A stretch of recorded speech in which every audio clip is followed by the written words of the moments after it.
Okay, so this video is going to be actually much shorter than the others. We need to add an event listener to our button called add button. Now we have to do the fancy syntax. If you remember all the different ways to add event listeners, one of the things, most of them don't take parameters, and we're going to definitely need to do a parameter with this. So what I would like to do is we're going to say, okay, add button dot add event listener. All right, so what's the event listener? We're going to do a click. Remember that. And then we're going to do the fancy one, which is parentheses, parentheses, equals that. Now what we're going to do is put a curly bracket. I think there's actually supposed to be a space here.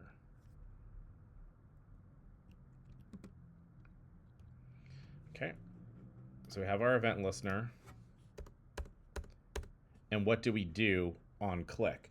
Well, what we're going to do is we're going to call which function? Well, interestingly enough, the function that we have to call is, where's my example? I think I deleted it. Oh, here it is.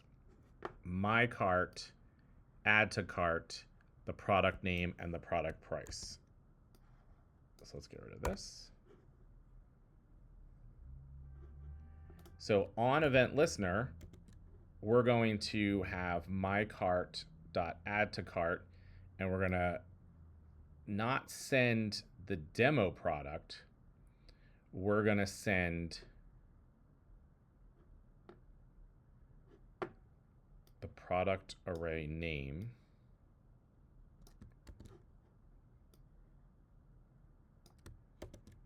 and the product array price.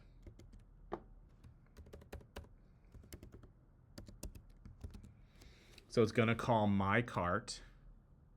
Now, curious as to how this is going to fail. This feels like it's going to fail pretty hard. So let's see. I think it's going to fail pretty hard. I think what I'm going to have to do in the end is create a function that's called add to cart, and it's going to actually have to then in that function do my cart dot add to cart. It's called encapsulation.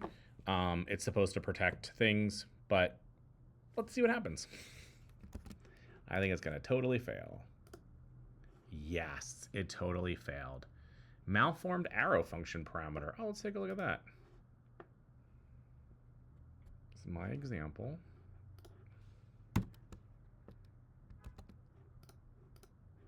I forgot a comma.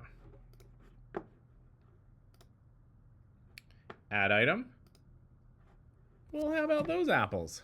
I was wrong. Jacket, scarf, dress, sneakers. All right, so that is pretty freaking rad. Now I haven't gotten sophisticated enough to say, okay, if I add 2 sweaters, it'll say 2 sweaters. It'll just add these. And I've actually shopped on online stores that do stuff like this. Let us now take a look at how we can use the same object concept to create a remove item from the cart.